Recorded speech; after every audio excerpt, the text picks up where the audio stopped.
자, 이제 본격적으로 육모평 첫 번째 지문 독서 이론부터 한번 시작을 해보도록 합시다.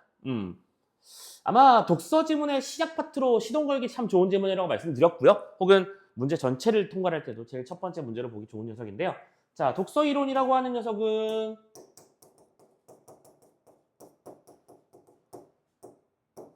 기본적으로 첫 번째 내용의 일치불일치 문제, 가장 기본적인 사실적 이해 능력 판단하고요. 두 번째, 그 이해를 토대로 깊이 있는 이해도 되고 있는지 파악한 다음에 다른 식의 적용하는 문제의 구성으로 가져가는 게 일반적이죠.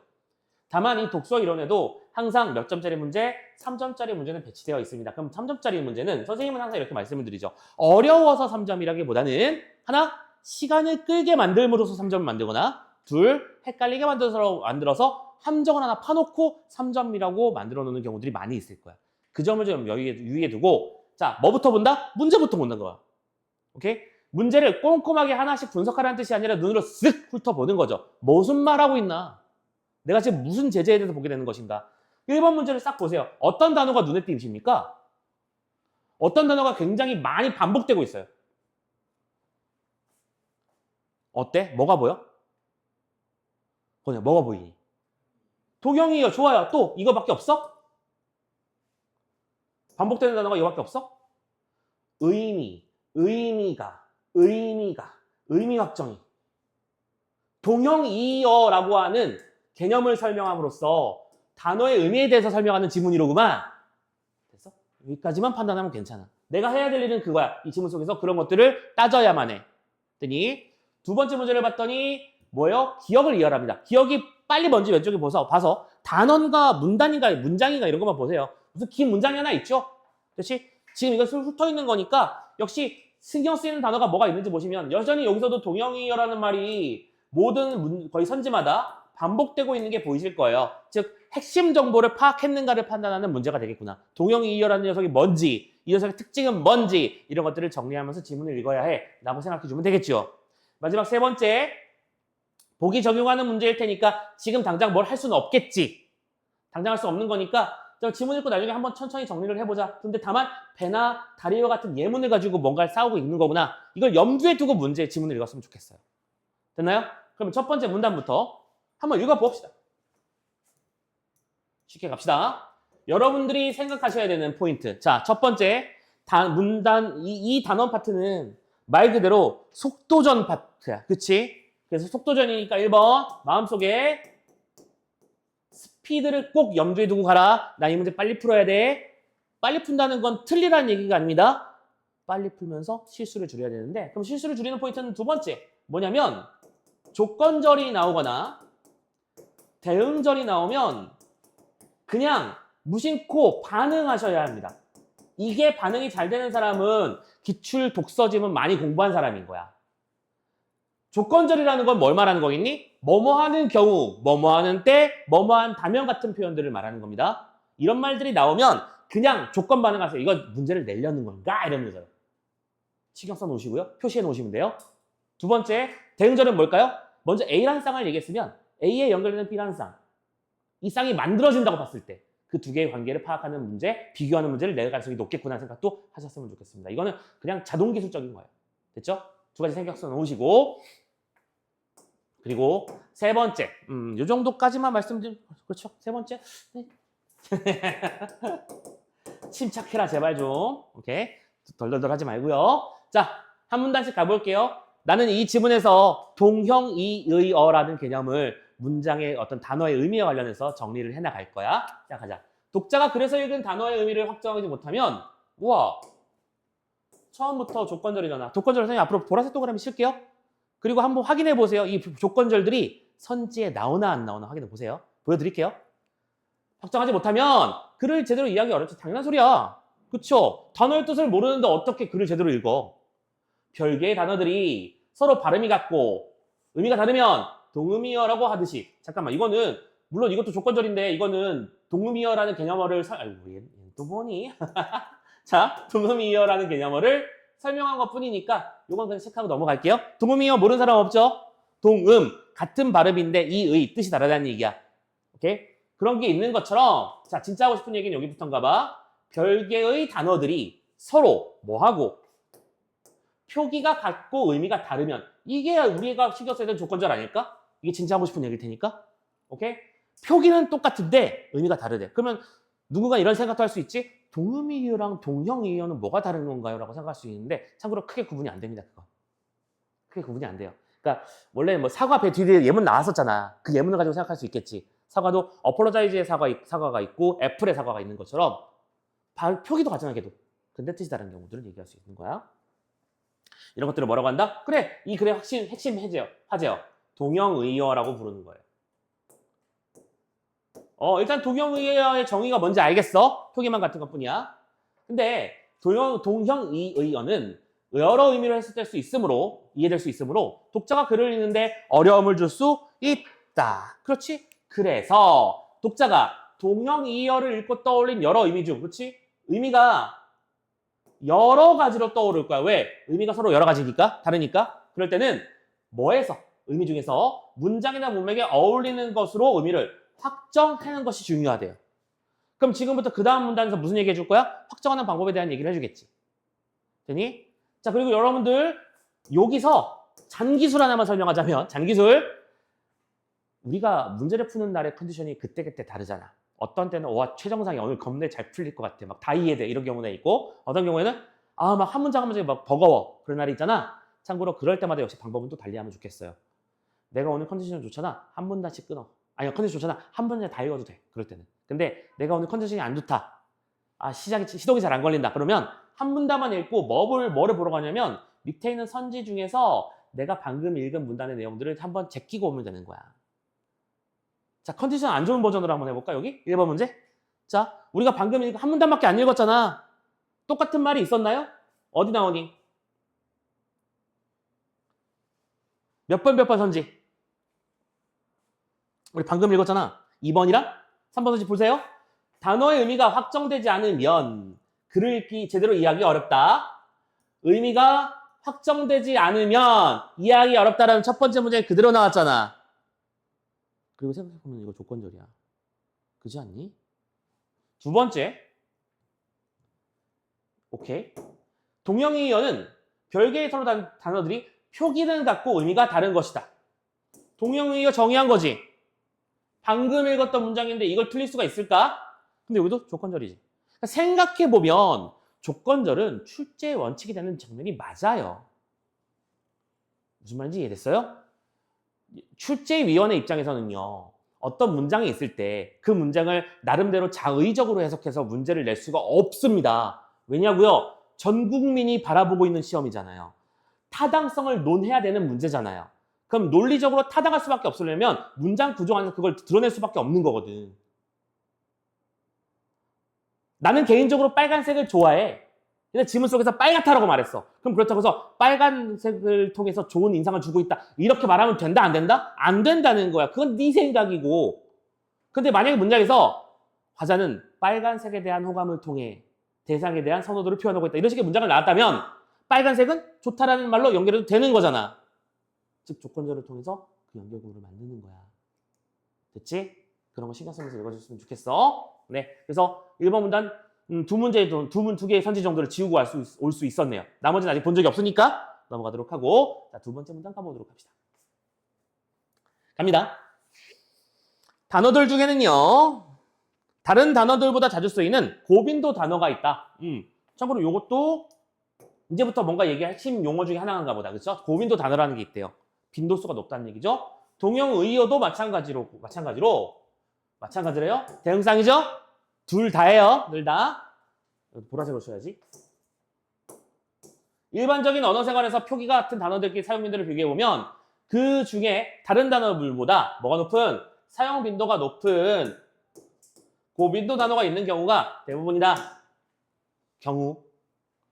독자가 동형의어를 읽으면 어떤 일이 벌어질까요? 고빈도 단어가 지닌 의미를 떠올릴 가능성이 높고 의미 확정을 위해 그것이 문장이나 문맥에 고빈도 단어의 그것이 문장이나 문맥에 어울리는지부터 확인하게 된다. 이게 첫 번째 단계라는 얘기네. 그리고 독자가 떠올린 고빈도 단어가 지닌 의미가 문장이나 문맥에 어울리지 않는 경우 자, 조건절이죠. 오케이? 1번으로 고빈도 단어에 해당하는지를 먼저 판단했는데 그렇지 않는 경우가 있어. 그럼 두 번째 단계로 그럴 때는 뭐 할까? 이때 독자는 동형이어 중에서 다른 단어를 떠올린 후 그 단어의 의미가 또 문장이나 문맥에 어울리는지 확인하는 거야.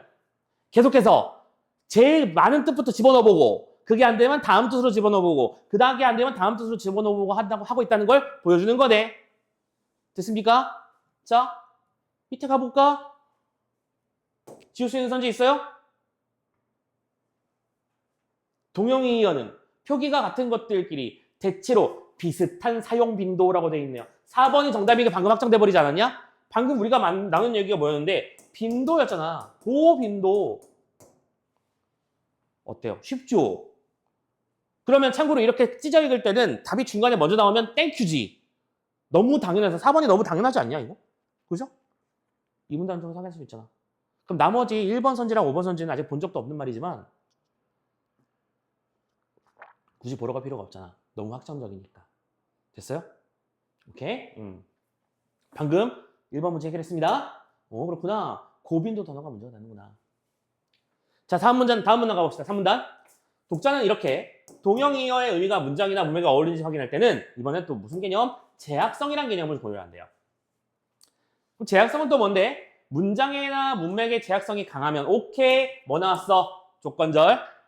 제약성이 강하면 단어들의 의미적 연결이나 문장이 나타내는 상황 등에 대한 적절한 해석이 뭐 된다? 한정된다. 그리고 나서 친절하게 뭐까지 해놨어요? 예를 들었지. 얘는 왜 드는 건데? 문제 내려고. 조건절인데 예시까지 드러났다고? 문제 내는 거야? 그가 사과를 깎았다라는 문장은 제약성이 강해서 이런 문장은 제약성이 강한 거래요. 왜? 이때의 사과는 과일이라는 의미로 한정되는 것이래요. 그렇지. 이때 사과라는 단어는 또 다른 종류의 사과라는 단어로 했을 때 여지가 있어 없어? 없어. 깎아 먹을 수 있는 거는 진짜 애플 사과밖에 없으니까. 이걸 뭐라고 부른다고? 제약성이 강하다라고 부른대요. 그에 비해 뭐 나왔어? 대응상이지. 대응상이면 여기서 문제 낸다는 거야? 안 낸다는 거야? 낸다는 거라니까? 집중해서 봐야 되는 거야 지금 우리. 그가 형에게 사과를 받았다. 오케이. 사과를 받았다라는 문장이 있습니다. 이 녀석은 제약성이 뭐한 거예요? 약한 거래요. 그래서 이때의 사과는 과일과 용서를 비는 행위라는 두 가지 의미로 해석이 될 수 있죠.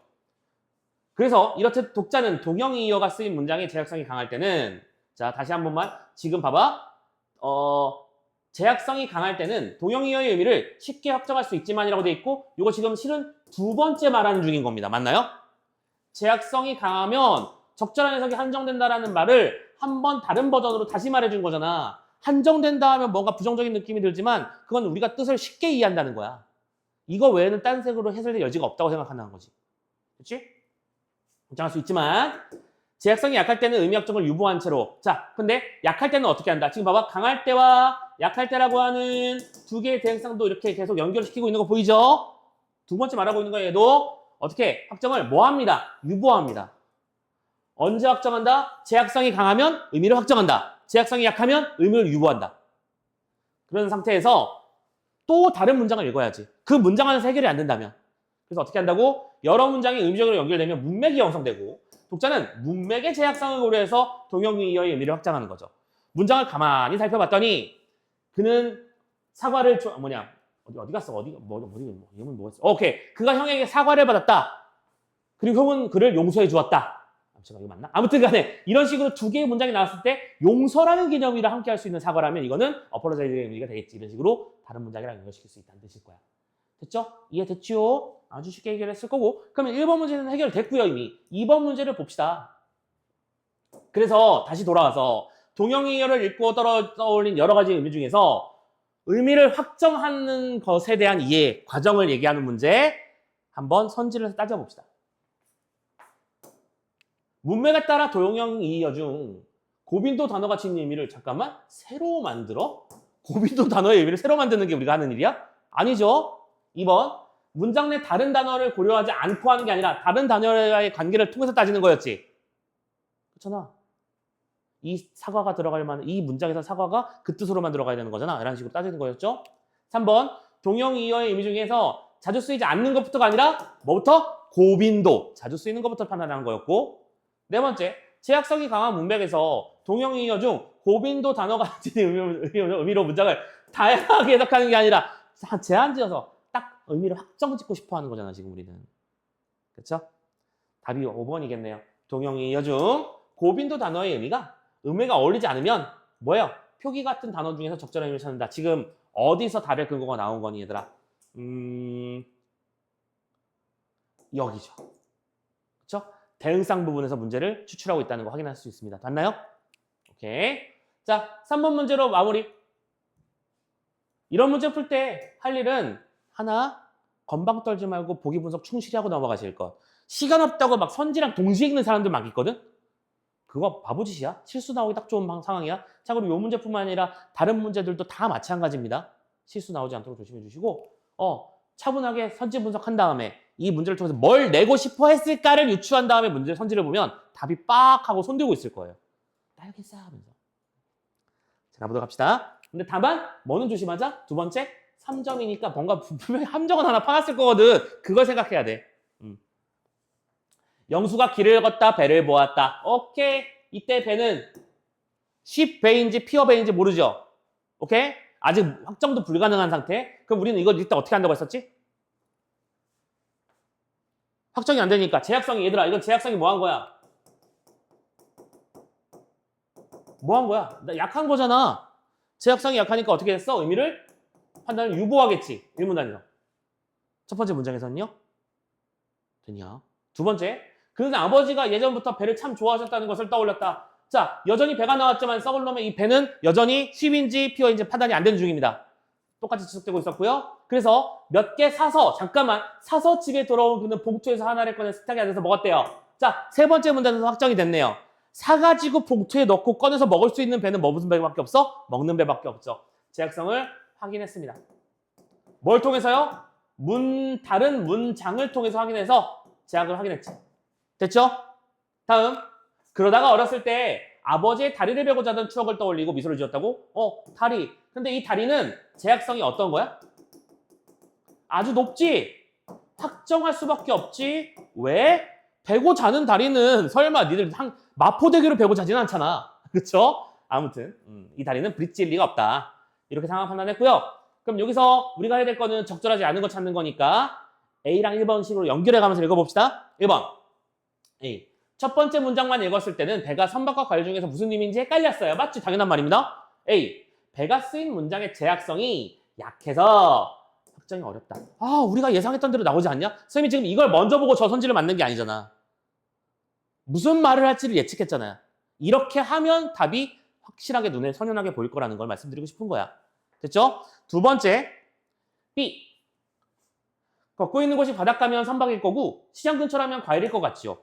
좋습니다. 첫 번째 문장이 나타나는 상황을 두 가지로 해석해서 배가 가질 수 있는 어떤 의미들을 고려하고 있는 거죠. 문제 없네요. 고민하고 있는 거죠. 충분히 고려할 수 있습니다. 세 번째. 두 번째 문장을 읽었는데 둘 다 자연스러워서 계속 헷갈렸죠. 맞죠? 우리도 확인했습니다. C. 배의 두 의미 모두가 첫 번째와 두 번째 문장이 연결되어서 형성된 그 문맥과 어울리지 않는다고 여겼기 때문이야. 지금 이게?